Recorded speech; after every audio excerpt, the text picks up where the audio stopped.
Welcome back to the channel and welcome to another day on the adventure bus.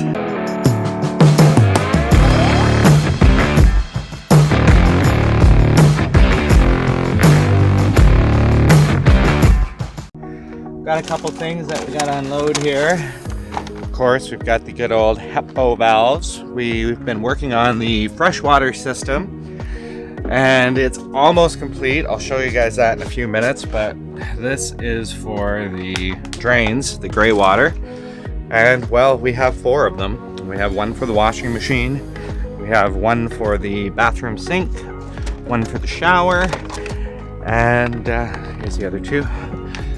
And what did I say? Kitchen sink, bathroom sink, the shower, and the washing machine. So that's 4. So those guys aren't cheap. That was a bit of an expensive purchase, but we have them now so we can plan out the rest of our system. I've got this guy here, which is battery. It's for the alternator. So it allows the alternator to charge both the house batteries and the coach batteries. Or I don't know what the terms are, but anyway. Got that guy because I have to plan that out in the closet. See where it's going to go. And then yeah, that's it. I need to shorten the table a little bit, so I've got this, and if it doesn't work, I've got the angle grinder. Okay, so I'll show you this is my disaster. So I definitely have to do some cleanup today. That is on the list. Okay, so back here, I've got the air conditioner all set up and vented. I think this is going to be one of its permanent homes right here for sure. It fits perfect.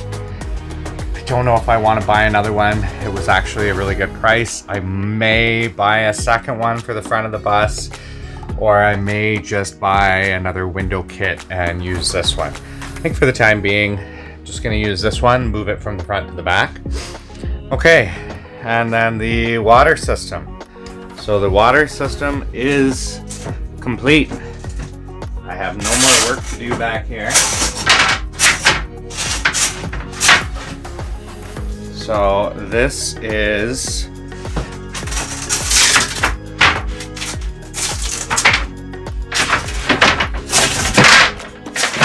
all right. So this is kind of what we have here. So we have our lines coming in from the outside of the bus. So we have a freshwater line if we want to hook up to a hose. We have a fill line and a vent line.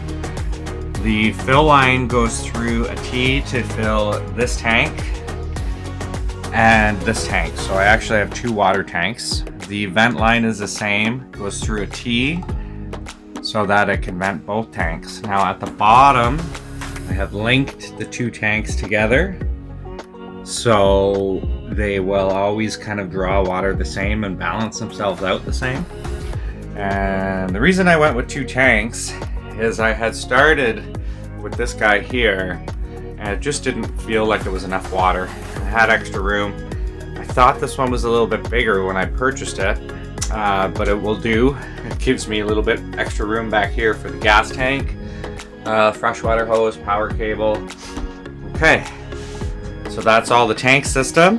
The freshwater system to the bus. As you can see, it goes through a valve here. So that allows the fresh water to come in, but not the water from the tanks to go out. Down here, I have the filter, and then the pump, and then the accumulator. Each side of those units, I have these flexible hoses, which help for vibration and noise. So that then goes into the house system here, and it goes through another one of those valves. So that allows the water to go this way. So you can see the T here.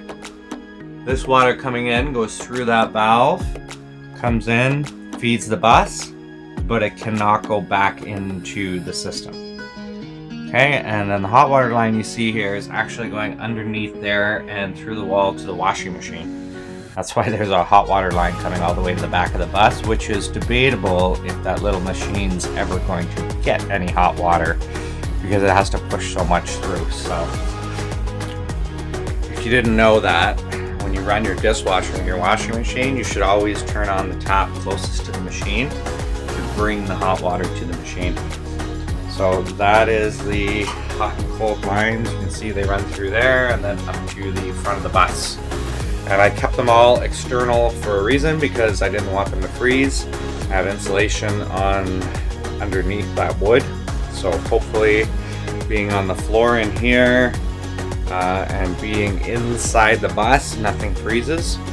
I can also get some heating pads for these water tanks as well, which I'm debating whether or not I'm going to do. So there you have it. That is the water system, freshwater system for the adventure bus, and it is complete.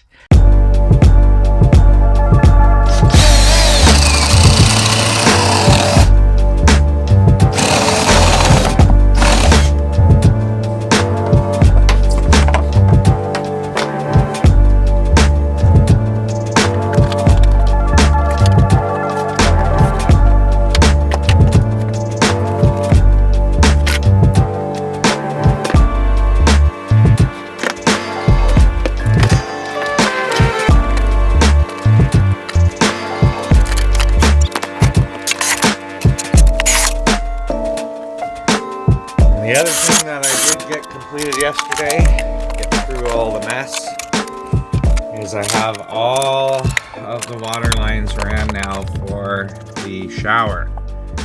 So super excited to kind of get this finished, kind of completed. That's going to be the shower head.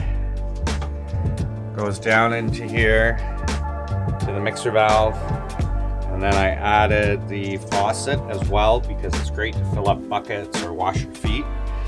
And then in here, basically from this wall over, that's where the shower pan's gonna go. That's the shower pan here. The only thing I need to do is frame up this wall.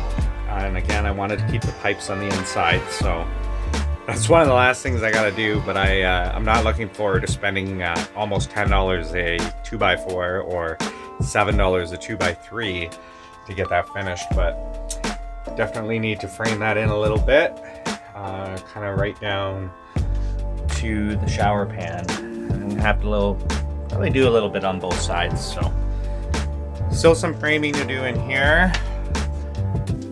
Okay, all of the wiring going into the closet, and then all of the 120 volt is ready to go into the fuse panel here. So that's another thing I have to do, is this is probably going to be kind of a storage area and a closet in behind here. It's for bathroom supplies and such. There's where the sink's gonna go. I've got the taps ready. They're not connected yet, so that when I put the wall on, I can do that.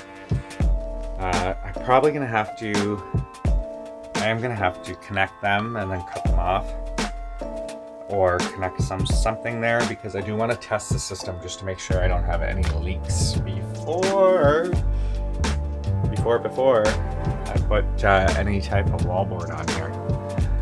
And then this guy here is pretty neat. It's a little exhaust fan, a little 12 volt exhaust fan, just to get the steam out. So that's kind of what I was doing yesterday. Getting everything complete. I added kind of a little piece of the bus here as a little lock for these guys. Oh. So just swivel that out of the way. Put some magnets up here as well, so they close like that, and then when you're driving, you put that down. Plus I have little kids and I don't really want them in this cupboard, because that is where all the batteries are. And then this is my disaster that I need to clean up.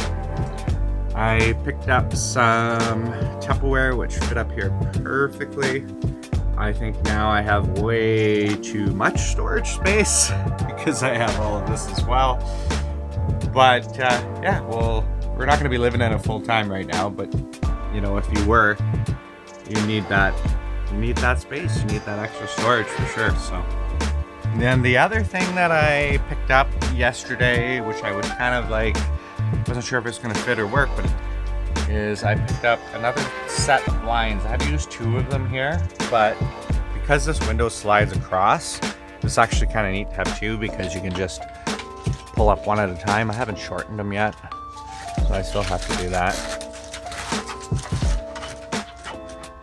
But there, if you want to just pull one side up and have this window open, you can, which is pretty cool. So that's done there. And then I picked up a really long one that I think I'm going to mount on the door here. The only problem is with that mechanism there, it's going to end up wrecking a wider blind. So I got a thinner one, but it's not going to cover that part there. It's only going to cover this part. So I'm going to put that blind up and try it, see how it works. I think it's going to work for now. And in the future, I might change that to something else. And then I have to shorten the table today. And then I got to work on that fuse panel. Okay, that's it for the tour of all the work I did yesterday. It's time to get some work done today, so let's get to it. Tomorrow. Welcome back to another day on the adventure bus. Got some supplies. Yesterday, I started with the drains. So basically, I've got the hole down through the cabinet. I've got the hole down through the floor for the kitchen. And then this was either really good planning. I'm gonna say really good planning. This guy here is perfect. It went right in between the 2 ribs. So there's actually ribs holding the floor, so that went right in between them. The drain for the sink here is perfect as well. And then the washing machine, I actually had to move it because I did hit one of the ribs. But that was easy enough because there was lots of room there to move it. And the hardware store. So this is where these Hepvo things kind of get a little, well, I don't know. They make sense now that I think about it. Okie dokie. All right. Sorry about the dirty counter. So this is your Hepvo, and the flow goes out this way. So these attachments on the top, this one here, if you undo it, there is also an elbow piece that comes with it. So the elbow piece actually screws directly to the bottom of the drain, and so will this piece here. It'll screw directly to the bottom of most drains, which is great. So that's the way that the water goes in. You attach this piece if you have a tail coming out of your drain. So what a tail looks like is one of these guys. So if you have this sticking out the bottom of your drain, you can put it on here and it works perfectly. What gets confusing, and the part that I didn't understand, is I thought that an 1.5-inch drain pipe fits in the bottom. It does not. You actually need to get these tails and you put them on the bottom as well.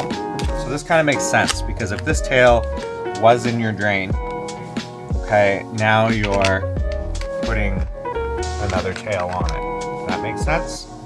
Hopefully that makes sense. So this was in your drain before, going into your regular PVC pipe. Okay, this can go on it like this, but you also have to add one of these to the bottom. You cannot just connect it to your plumbing pipe.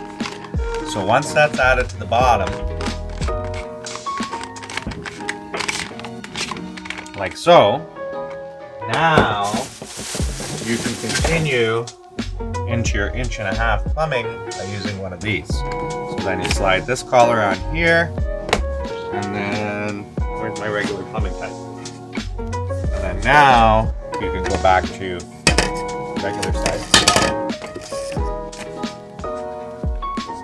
Just like that. So this is what your system should look like. So you're going to come in from your drain, into your Hepvo, into the tail, into the adapter, back into your 1.5 or 2 inch pipe, whatever you're using. So that is the basic kind of layout of a Hepvo system. Parts you need are the tail for the sink. So this is called, it's just basically a sink drain adapter. And then this piece here is a sealer. So that seals around this. So there's actually those 2 pieces. Okay, so you need to buy this guy and whatever size tail you have to whatever size plumbing pipe you have. So this is an adapter. And then the tails, I went with the 1.5 inch. You can also get 1.25 inch tails as well. I wanted the larger one. So that is the 1.5 inch. And that's actually what you need for this valve. I bought the 1.5 inch valves, but there are 1.25 inch valves too. So 1.5 inch is the size tail you need to come out. Okay, and then this goes on with the rubber seals. And then this piece here goes on here. And then you go into your plumbing.